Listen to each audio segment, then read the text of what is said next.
Well, I joined the Royal Navy in 1960, and I specialised in microwave warfare. Radar, obviously, which uses microwave, but they don't just teach you radar, they teach you all about microwaves and other uses. So I understood about microwave warfare and how it can damage people, how it can harm people. Microwaves then were used as weapons, as they are today. It is a perfect stealth weapon, and when governments don't like a group of people, for instance, the ladies who protest at Greenham Common in England about the American missile base they camped, they were microwaved. We microwaved Catholics in Northern Ireland to make them sick.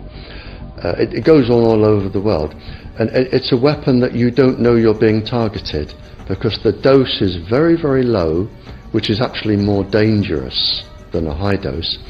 It's very, very low, and it may take a year or two, but you can cause neurological damage and cancers with low-level microwaves, and you can make all your opponents sick. It's a perfect weapon for a government.